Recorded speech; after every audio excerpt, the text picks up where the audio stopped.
The stars were quiet that night. Marshall sat alone in the observation deck of the horizon, watching the endless black stretch of space through the thick glass window.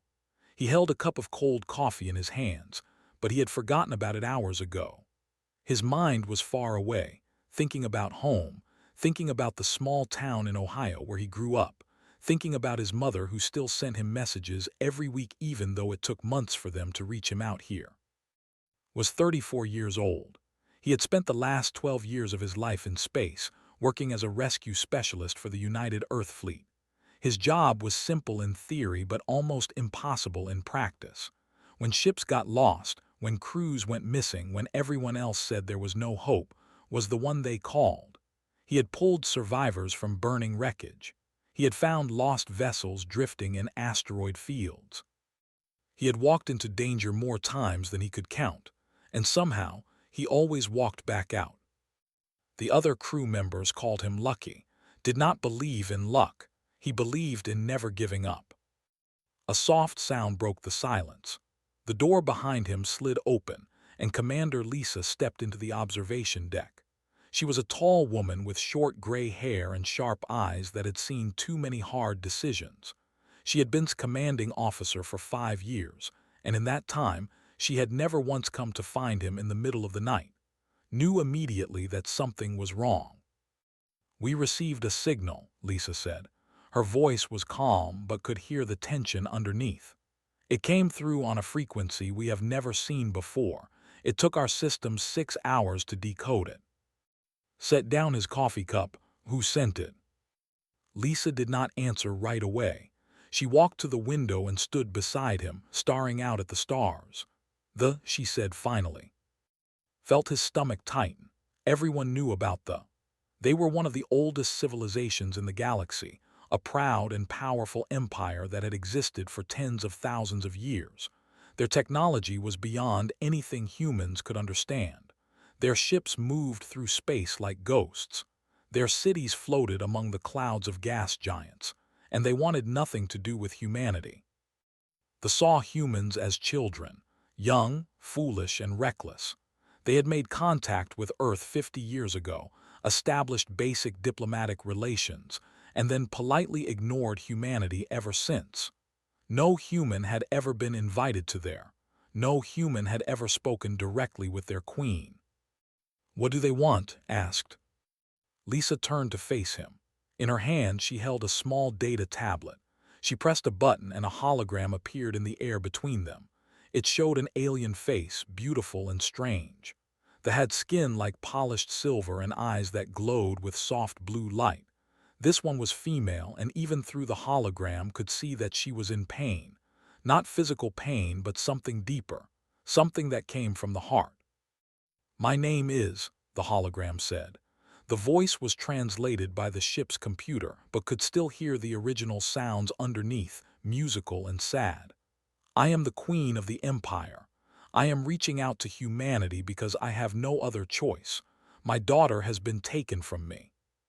The hologram shifted, showing another face. This one was younger, with the same silver skin but with eyes that sparkled with curiosity and joy. She was smiling in the image, laughing at something outside the frame. "Her name is," the Queen continued.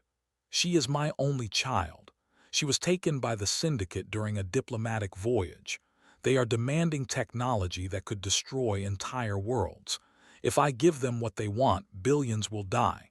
If I refuse, they will kill my daughter." Watched the hologram in silence. He could see the Queen's hands trembling as she spoke. "My military cannot act. If warships enter territory, it will trigger a war that will burn across the galaxy. My agents cannot infiltrate their space. Our biology makes us impossible to disguise.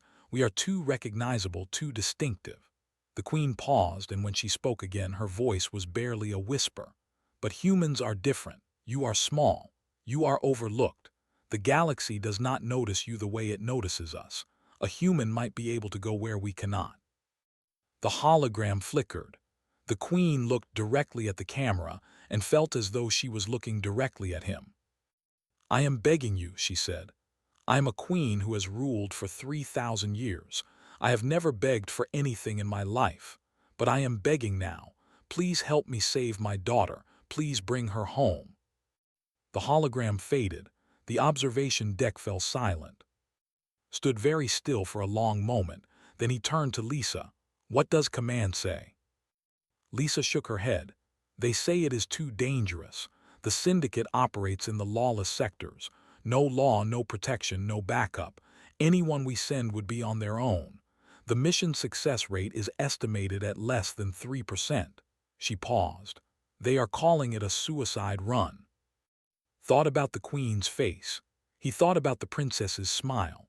He thought about his own mother, sitting alone in Ohio, waiting for messages that took months to arrive. "I will go," he said. Lisa did not look surprised. She had known him too long to be surprised. "This is not like your other missions. There is no rescue fleet waiting to back you up. There is no safe extraction point. If you go alone." "I know. You could die out there. You probably will die out there." Nodded slowly. "Commander, I have spent my whole life bringing people home. I have never cared about the odds. I am not going to start caring now."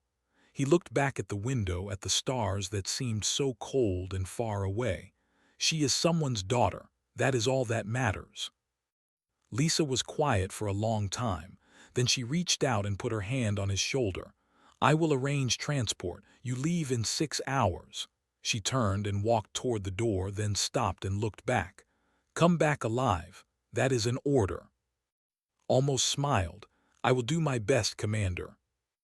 After she left, stayed in the observation deck alone. He watched the stars turn slowly past the window. Somewhere out there, in the dark spaces between empires, a young princess was waiting. She did not know that help was coming. She did not know that a human she had never met was about to risk everything for her. But knew, and that was enough. He finished his cold coffee, stood up, and went to prepare for the longest journey of his life. That was called, and it was the most beautiful thing had ever seen. As his small transport ship dropped through the clouds, he pressed his face against the window like a child seeing snow for the first time. The planet was covered in vast oceans of deep purple water. Islands of white crystal rose from the waves, connected by bridges that seemed to be made of pure light. Cities floated in the sky, held aloft by technology that humans could not begin to understand. Everything glowed with soft colors that shifted and changed like living things. Had traveled to many worlds in his career. He had seen the red deserts of Mars and the ice caves of Europa. He had walked on moons that orbited gas giants so large they filled the entire sky. But nothing had prepared him for this. Was not just a planet. It was a work of art.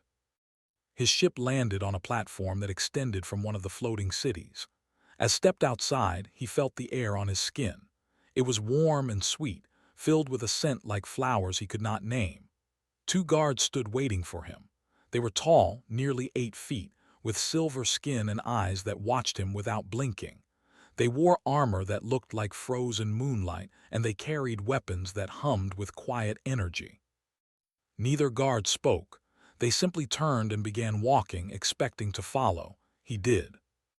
The city was even more amazing up close. The buildings were made of the same white crystal as the islands below, but they were carved into shapes that seemed impossible. Towers twisted like spirals of smoke. Bridges arched over empty space with nothing holding them up. Everywhere looked, he saw going about their lives, walking, talking, floating on platforms of light. They all stopped to stare as he passed. Was probably the first human most of them had ever seen. The guards led him through the city for nearly an hour. Finally, they arrived at a building larger than any of the others. It rose into the clouds like a mountain made of glass. The Palace of Queen. Inside, the palace was quiet. Footsteps echoed on floors that looked like frozen water. The halls were lined with statues of rulers from ages past, their faces stern and proud. Soft light came from everywhere and nowhere, filling the space with a gentle glow. Felt very small. He felt like an insect walking through a cathedral built for giants.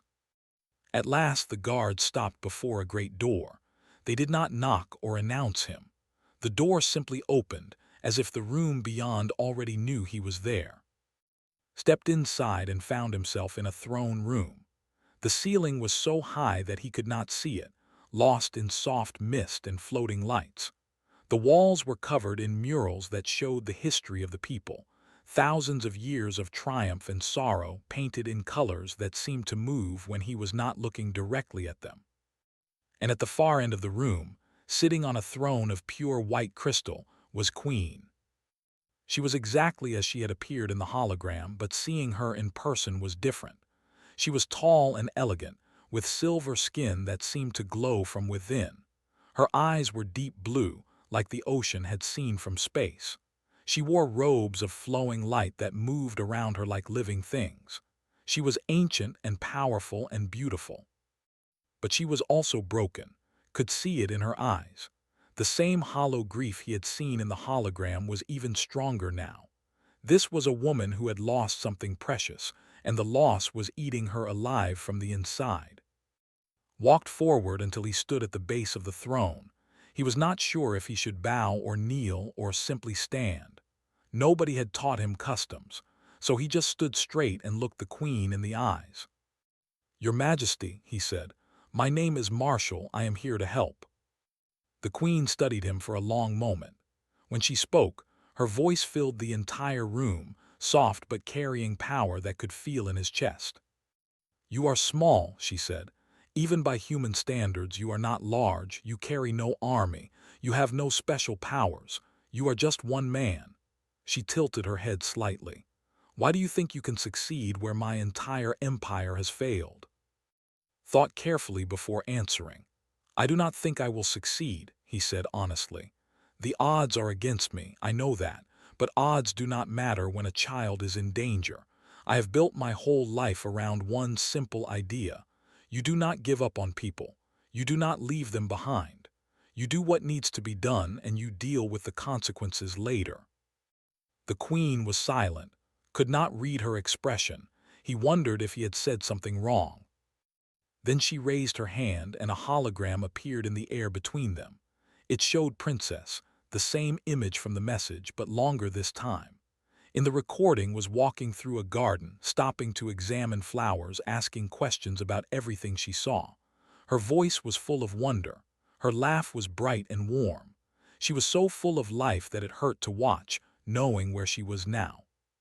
"She is 200 years old," the Queen said softly. "By our standards, she is still a child.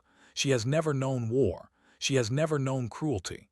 She believes that the universe is full of beautiful things waiting to be discovered."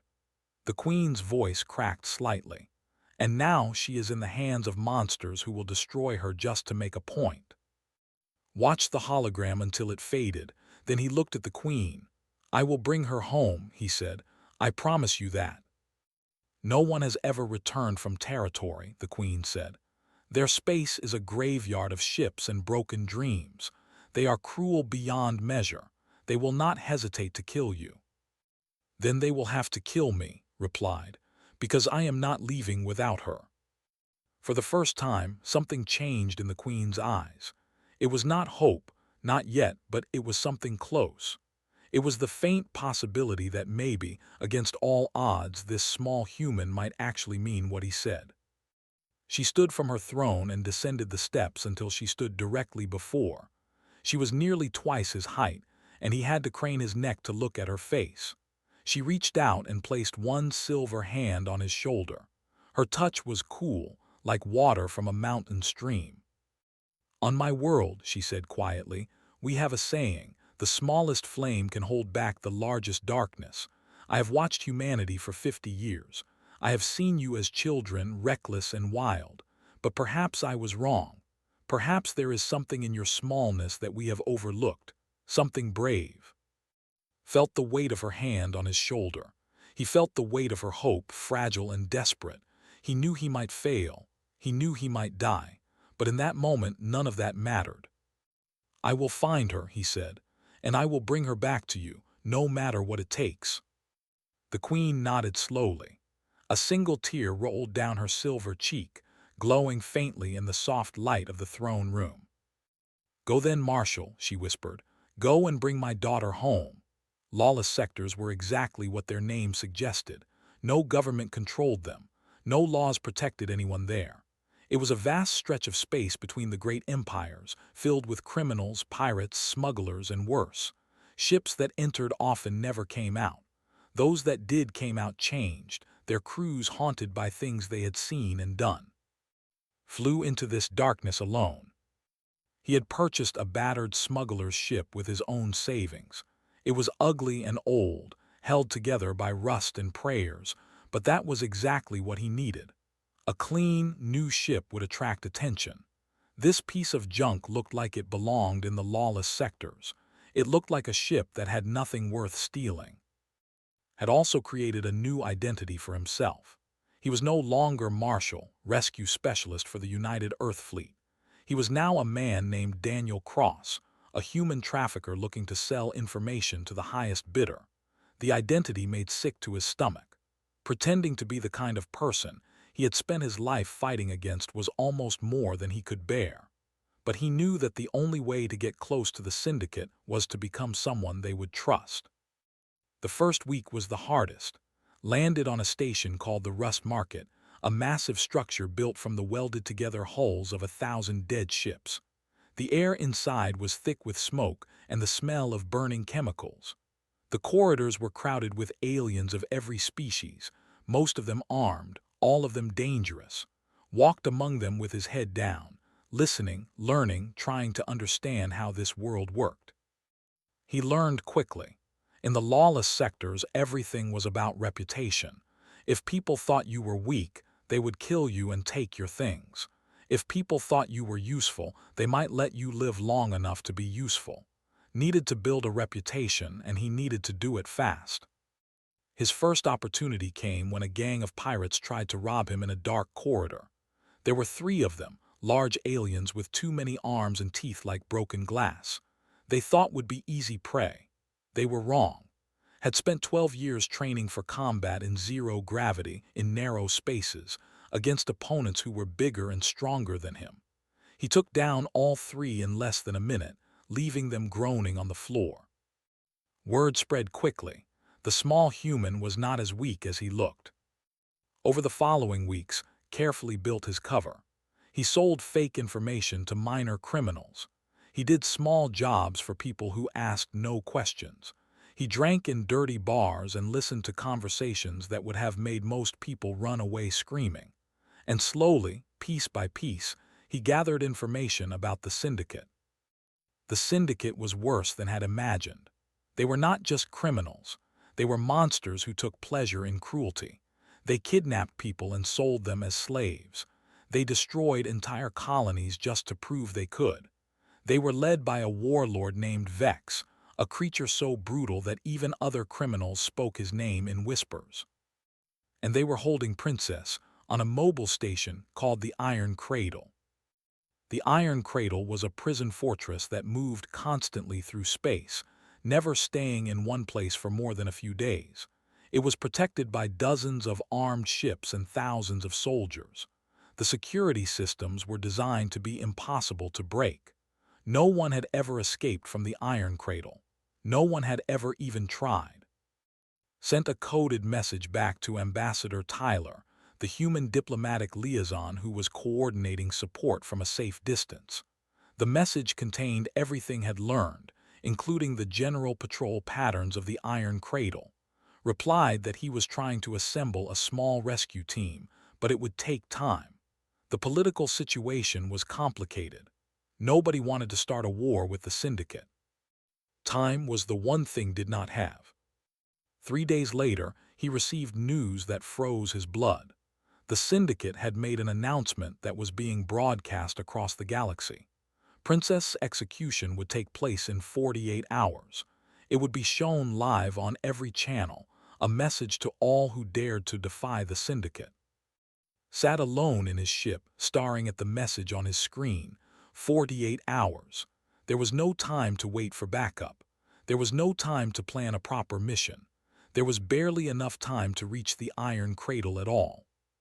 He thought about his promise to the Queen. He thought about the look in her eyes when she had placed her hand on his shoulder.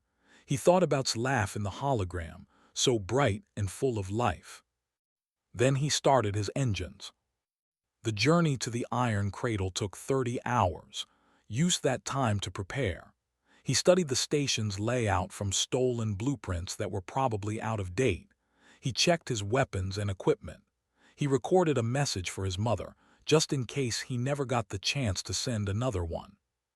He did not sleep. He could not sleep. When he finally arrived in the sector where the Iron Cradle was located, he saw it floating in the darkness like a metal monster. It was huge, a twisted mass of black metal and blinking lights, surrounded by patrol ships that circled endlessly. Getting inside would be almost impossible. Getting out with would be a miracle. Did not believe in miracles, but he believed in trying. He found a waste disposal shipment scheduled to deliver garbage to the station. It was disgusting and dangerous, but it was his only option. He hid his ship behind an asteroid and waited until the disposal vessel passed by. Then he launched himself through space in a small pod, latching onto the side of the garbage hauler like a parasite. The trip inside the garbage container was the worst experience of his life. He was surrounded by rotting food, broken machinery, and things he did not want to identify. The smell was so bad that he vomited twice inside his helmet. But he stayed still and stayed quiet, and when the container was finally pulled inside the Iron Cradle, was inside too.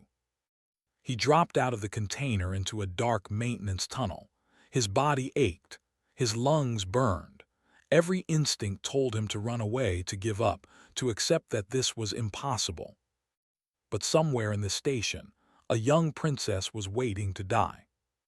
Checked his weapons, took a deep breath, and began to move through the shadows. The hunt had begun.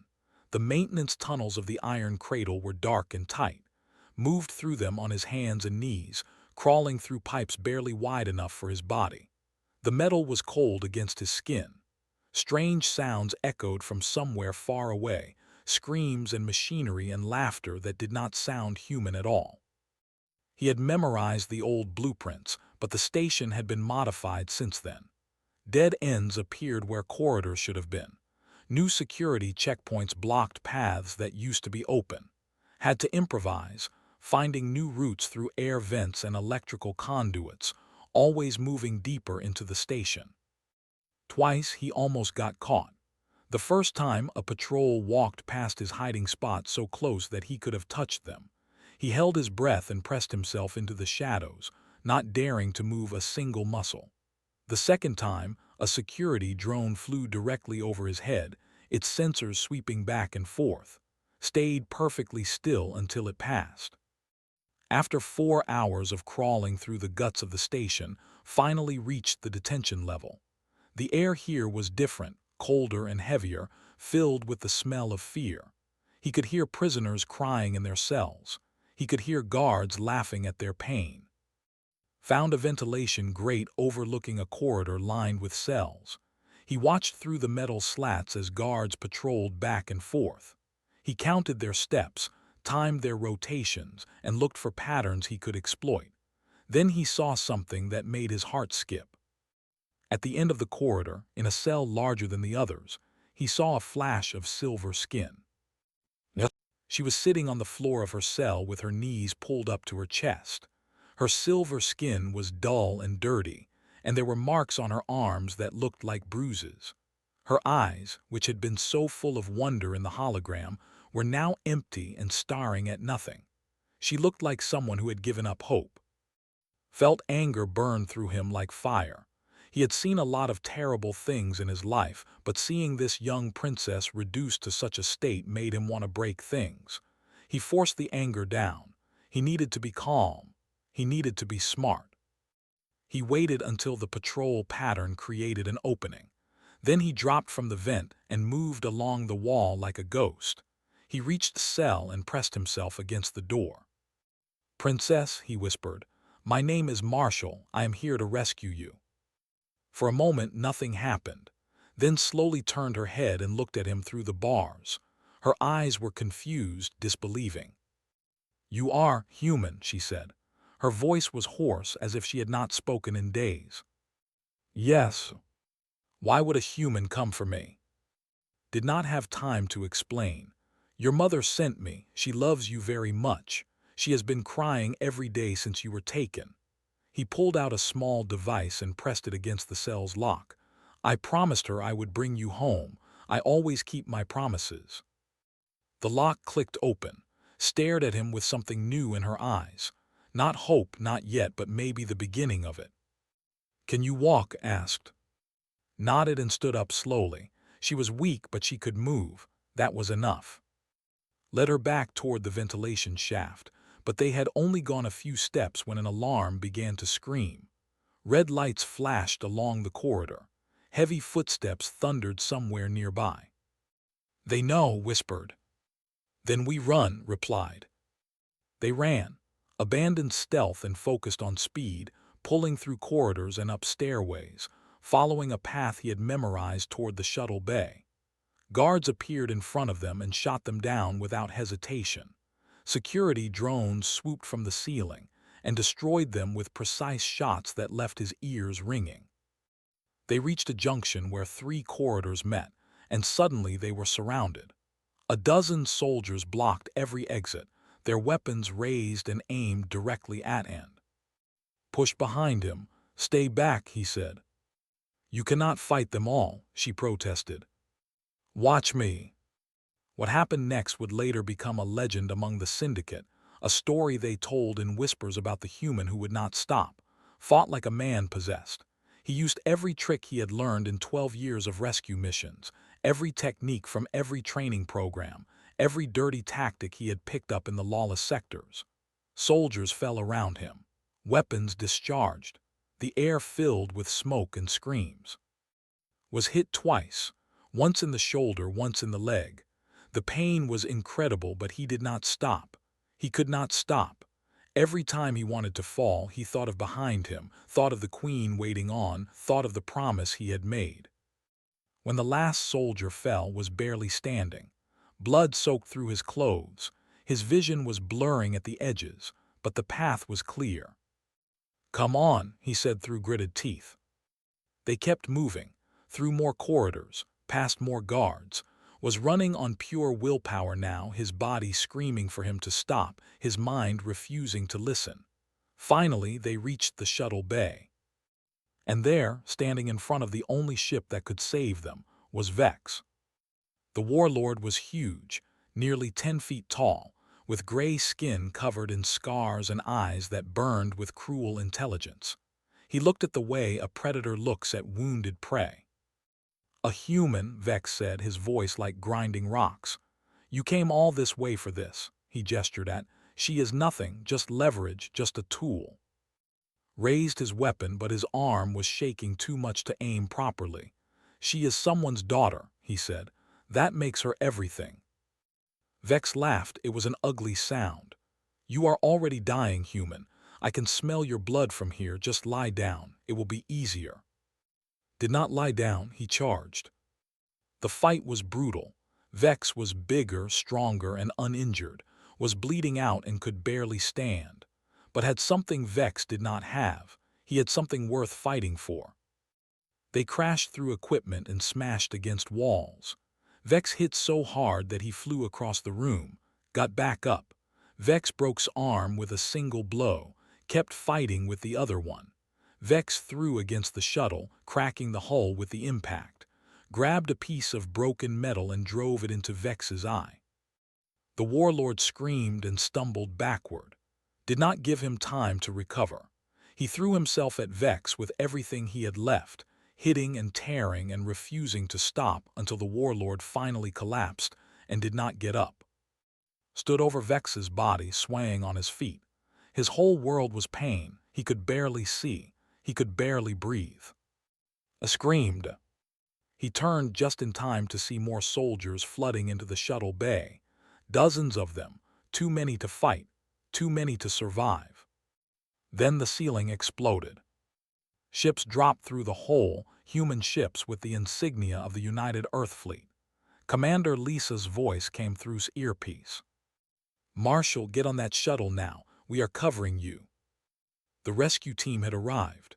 Against all odds, they had made it in time. Grabbed and half ran, half fell toward the shuttle. Gunfire exploded around them. He shoved her inside, climbed in after her, and hit the launch button. The shuttle rocketed through the hole in the ceiling and out into open space. Behind them, the iron cradle erupted into chaos as the rescue fleet engaged the Syndicate's forces. Collapsed on the shuttle floor, his vision was going dark. He could hear calling his name, but it sounded very far away. "I kept my promise," he whispered. Then everything went black, opened his eyes to soft light and the sound of gentle music. For a moment, he did not know where he was. The ceiling above him was made of white crystal that glowed from within. The air smelled like flowers. Everything felt clean and peaceful, like waking up in a dream. Then the pain hit him. It was not the sharp, screaming pain he remembered from the iron cradle. It was a dull ache that spread through his entire body, a reminder that he had been broken in ways that should have killed him. He tried to move his arm and found it wrapped in something soft and warm, some kind of bandage that pulsed with gentle light. "You should not move yet," a voice said. Turned his head and saw a standing beside his bed. The alien was tall and slender, dressed in robes of pale blue, with silver skin that seemed to shimmer in the soft light. A doctor guessed. "Where am I?" asked. His voice came out rough and weak. "You are on in the Royal Medical Facility," the doctor replied. "You have been unconscious for 8 days. Your injuries were severe. We had never worked on a human before. Your biology is very different from ours." The doctor paused. "You stopped breathing 3 times. Your heart stopped twice. By every measure we know you should be dead." "Let that sink in, but I am not dead." "No, our physicians refused to let you go. They worked without rest for 4 days, learning your biology, adapting our technology to save you.